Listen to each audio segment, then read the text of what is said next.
Hello, नमस्कार, आदाब, सत श्री अकाल और अस्सलाम वालेकुम। मैं मोहम्मद अहमद काज़मी लेकर आया हूँ आपका पसंदीदा कार्यक्रम नज़र दुनिया पर। आज का एपिसोड भी बहुत ख़ास है। कल हमने आपको बताया था कि सऊदी अरब और दूसरे अरब मुल्कों की दौलत किस तरह से अमेरिका और इजराइल के ज़रिए एक तरफ और भारत की आरएसएस से जुड़े लोग दूसरी तरफ किस तरह से मुसलमानों के ख़िलाफ़ इस्तेमाल करते रहे हैं। आज खबर यह है कि सऊदी अरब की बिगड़ती इकॉनमी का असर वहाँ काम करने वालों पर बहुत बुरी तरह से पड़ने वाला है। खबर यह है कि सऊदी अरब की कैबिनेट ने कोरोना महामारी की वजह से प्राइवेट सेक्टर के एम्प्लॉयज़ की तनख्वाहें 40% तक कम करने के लिए इजाज़त दे दी है और 6 महीने में कॉन्ट्रैक्ट भी ख़त्म किया जा सकता है। अब इससे भारत के भी लाखों मजदूरों पर असर पड़ने वाला है। खबर में आगे बढ़ने से पहले आपसे गुजारिश है कि अगर आप YouTube पर देख रहे हैं तो सब्सक्राइब कर लें और घंटी दबाना ना भूलें, और अगर Facebook पर देख रहे हैं तो हमारा पेज फॉलो कर लें और लाइक ज़रूर करें ताकि आपको हमारी हर एक वीडियो की खबर सही वक्त पर मिल सके। और अगर आपको हमारी खबर सच्ची और अच्छी लगे तो अपने व्हाट्सएप ग्रुप, फेसबुक, इंस्टाग्राम और ट्विटर अकाउंट पर ज़रूर शेयर करें ताकि मीडिया स्टार वर्ल्ड की खबरें दुनिया भर तक पहुँच सकें। आज बड़ी खबर यह है कि अरब मुल्कों में छपने वाले बड़े अखबार शर्क अल औसत ने मंडे को खबर दी है कि सऊदी अरब में कैबिनेट ने फैसला लिया है कि प्राइवेट सेक्टर की कंपनियों को कोरोना वायरस महामारी के सख्त हालात को देखते हुए अपने एम्प्लॉयज़ के साथ कॉन्ट्रैक्ट ख़त्म करने की पॉसिबिलिटी के साथ 40% तक तनख्वाह में कटौती करने की इजाज़त दी जा रही है। फैसले की एक कॉपी का हवाला देते हुए अखबार ने बताया है कि सऊदी अरब के मानव संसाधन और सामाजिक विकास मंत्रालय यानी human resource and social development ministry ने सरकार की लेबर पॉलिसी में बदलाव के लिए रजामंदी जता दी है, जिसमें एक नौकरी देने वाला अपने कर्मचारी के वेतन को 40% तक कम करने की इजाज़त है उसको, और ये कमी 6 महीने तक की जा सकती है और कॉन्ट्रैक्ट ख़त्म करने की इजाज़त 6 महीने बाद मिलेगी। शर्क अल औसत ने बताया है कि कैबिनेट के फैसले के सऊदी सरकार के ज़रिए कंफर्म किए जाने के बाद और उसके आधिकारिक समाचार पत्र में छपने के बाद ये फैसला लागू होगा। इससे पहले सऊदी अरब के फाइनेंस मिनिस्टर ने सैटरडे को बताया था कि इस संकट से निपटने के लिए सभी विकल्प यानी ऑप्शंस खुले हैं। फाइनेंस मिनिस्टर मोहम्मद अल जदान ने सरकारी अल अरेबिया टीवी चैनल से इंटरव्यू में कहा था कि हमें बजट खर्च को बहुत तेज़ी से कम करना होगा। उन्होंने ये भी कहा कि कोरोना वायरस का सऊदी अरब की इकॉनमी पर असर दूसरी तिमाही में जाहिर होने लगेगा। इससे सऊदी अरब में काम करने वाले लाखों भारतीयों की नौकरी भी खतरे में पड़ सकती हैं। सऊदी फाइनेंस मिनिस्टर ने कहा कि सऊदी इकॉनमी में और सुधार की ज़रूरत है और ये रास्ता लंबा है। उन्होंने कहा कि एक हल जो अपनाया जाएगा वो खर्च को कम करने के लिए बड़ी परियोजनाओं समेत सरकारी प्रोजेक्ट्स की रफ्तार को धीमी करना है। सऊदी अरब के सेंट्रल बैंक का रिजर्व मार्च में पिछले 20 साल के मुकाबले में सबसे तेज़ी से गिरा और ये 2011 के सबसे निचली सतह पर पहुंच गया। सऊदी अरब को तेल की कीमत गिरने से 9 अरब डॉलर के बजट घाटे का सामना है। सऊदी फाइनेंस मिनिस्टर मोहम्मद अल जदान ने पिछले महीने कहा था कि रियाज को इस साल 26 अरब डॉलर कर्ज लेना पड़ सकता है, जबकि वो बजट घाटे को पूरा करने के लिए विदेशी रिजर्व से 32 अरब डॉलर निकालेगा। इलाके के जानकारों का कहना है कि सऊदी अरब की गिरती इकॉनमी के लिए यमन जंग को बहुत बड़ी वजह मानते हैं। यमन जंग का सऊदी अरब की इकॉनमी पर बहुत बुरा असर पड़ा है। मोहम्मद बिन सलमान ने क्राउन प्रिंस बनते ही यमन पर हमला शुरू कर दिया था। इस बीच लंदन से अरबी ज़बान के अखबार राय अल यौम के एडिटर और वरिष्ठ अरब पत्रकार अब्दुल बारी अतवान ने अपने ताज़ा लेख में कहा है कि ये कभी नहीं हुआ कि कोई सीनियर सऊदी जिम्मेदार इस तरह दो टूक लफ्ज़ों में आंकड़े बयान कर दे और सारी जानकारियां सामने रख दे, जैसा सऊदी अरब के फाइनेंस मिनिस्टर ने अल अरेबिया टीवी चैनल के साथ इंटरव्यू में मुल्क की बिगड़ती इकॉनमी की हालत के बारे में बताया है। जदआन ने साफ साफ कह दिया कि हम कोरोना से जंग के तहत सख्त और दर्दनाक कदम उठाने जा रहे हैं। हमें बजट खर्च में भारी कटौती करनी होगी। बहुत से सरकारी प्रोजेक्ट्स को स्थगित यानी सस्पेंड करना होगा। फाइनेंस मिनिस्टर ने बताया कि 60 अरब डॉलर कर्ज लिया जा रहा है, जबकि दूसरा $32 अरब का भी बंदोबस्त किया जा रहा है ताकि बजट घाटा पूरा किया जा सके, जो $112 अरब तक पहुंच गया है। सऊदी फाइनेंस मिनिस्टर ने ये तो नहीं बताया कि सरकार क्या कदम उठाने जा रही है, मगर इतना तय है कि आम सऊदी शहरी इसकी भेंट चढ़ेगा।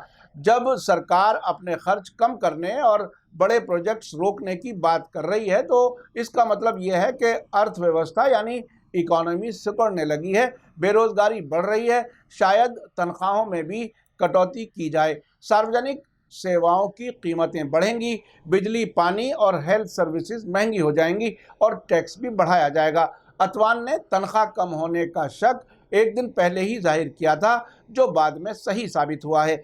सऊदी अरब के सामने इस वक्त सबसे बड़ा क्राइसिस यह है कि तेल का एक्सपोर्ट आधे से भी कम रह गया है और गैर पेट्रोलियम प्रोडक्ट्स का एक्सपोर्ट भी इसी तरह घट गया है, क्योंकि कोरोना की वजह से सारी दुनिया में लॉकडाउन चल रहा है। नतीजे में सऊदी अरब के शेयर की कीमत संडे को 6.8% कम हो गई है। सऊदी अरब के लिए आर्थिक खुशहाली, बेहिसाब खर्च, हथियारों की खरीदारी पर सैकड़ों अरब डॉलर की रकम लुटाने, यमन, सीरिया और लीबिया की जंगों में आंख बंद करके कूद पड़ने का वक्त अब इस तरह गया है कि वापस नहीं आएगा और इसका मुस्लिम और अरब मुल्कों में सऊदी अरब की पॉलिटिकल और माली पोजीशन पर भी गहरा असर पड़ेगा। अतवान के मुताबिक सऊदी अरब के सामने इस वक्त दो बड़े खतरे हैं। पहला खतरा दिवालिया हो जाने और विदेशी मुद्रा भंडार यानी फॉरेन एक्सचेंज रिजर्व तेजी से कम होने का है, और दूसरा खतरा अमेरिका से कई दहाइयों से जारी अलायंस टूट जाने का है। अतवान के मुताबिक सऊदी अरब ने 2 बार बहुत बड़ी गलती कर दी है। पहली गलती ईरान और रूस की इकोनॉमी को नुकसान पहुंचाने के लिए 2014 में तेल का प्रोडक्शन बढ़ाने की थी, जिसके नतीजे में तेल की कीमतें $110 फी बैरल से गिरकर $30 फी बैरल तक पहुंच गई। और दूसरी गलती हालिया महीनों में रूस से तेल की जंग छेड़ने की थी। सऊदी अरब सरकार बिल्कुल सामने की बात समझ नहीं पाई कि तेल की कीमतें बुरी तरह गिरेंगी तो खुद उसकी अपनी आमदनी खत्म हो जाएगी, और यही आमदनी उसकी सबसे बड़ी ताकत है। इसी पैसे की ताकत की वजह से सऊदी अरब को अहमियत दी जाती रही है। ऐसे वक्त में जब सऊदी अरब फाइनेंशियल क्राइसिस में है, तो अमेरिकी राष्ट्रपति डोनाल्ड ट्रंप बेशर्मी में इस हद तक गिर गए हैं कि उन्होंने सऊदी क्राउन प्रिंस मोहम्मद बिन सलमान के साथ होने वाली हालिया टेलीफोनी बातचीत में कही गई बातों को भी लीक कर दिया है और बताया है कि उन्होंने बिन सलमान को धमकी दे दी है कि तेल का प्रोडक्शन कम ना किया तो अमेरिका सऊदी अरब से अपने सारे फौजी और हथियार बाहर निकाल लेगा और सऊदी अरब की सिक्योरिटी करना बंद कर देगा।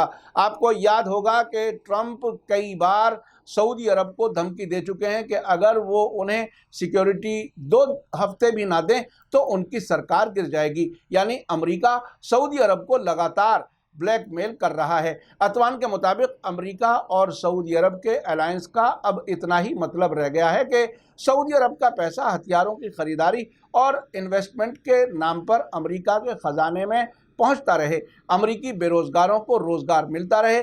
जब भी इस गाय का दूध सूख गया उसी दिन अलायंस खत्म हो जाएगा। आजकल सऊदी अरब के अंदर से बार बार खबरें लीक की जा रही हैं कि बड़े पैमाने पर सुधार का काम किया जा रहा है। इसका मकसद सऊदी अरब की इमेज सुधारना है, जो सीनियर जर्नलिस्ट जमाल खाशोगी के अक्टूबर 2018 में मर्डर और 1 लाख से ज़्यादा यमनी शहरियों के कत्लेआम की वजह से बहुत ख़राब हो चुकी है।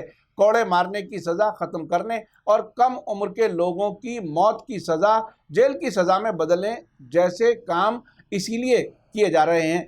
अब्दुल बारी अतवान का कहना है कि सऊदी अरब का शाही ख़ानदान इससे पहले सऊदी शहरियों से एक ही बात कहता था कि हम आपको सुरक्षा, ऐश भरी ज़िंदगी, अमन और स्थिरता देंगे और इसके बदले में आप देश को चलाने के सारे मामले हमारे ऊपर छोड़ दें।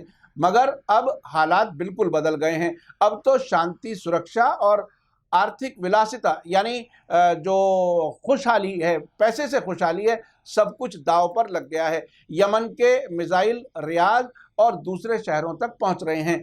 आखिर में वो कहते हैं कि हमें नहीं पता कि सऊदी लीडर्स के सलाहकार कौन लोग हैं, लेकिन हमें इतना ज़रूर पता है कि सऊदी अरब की पोजीशन डामाडोल हो चुकी है।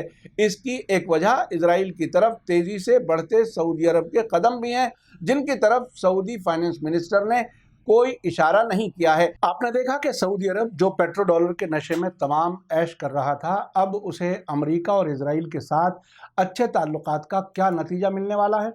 अब ट्रंप धमकी देकर जब जितना चाहते हैं सऊदी अरब से पैसा ले जाते हैं, हथियार बेचते हैं, पड़ोसी मुल्कों को तबाह कराते हैं, और जब उसकी इकोनॉमी भंवर में है तब धमकी दी जा रही है कि अगर उनकी मर्जी से फैसले नहीं लिए गए तो वो अपनी फौज और हथियार वापस ले लेंगे।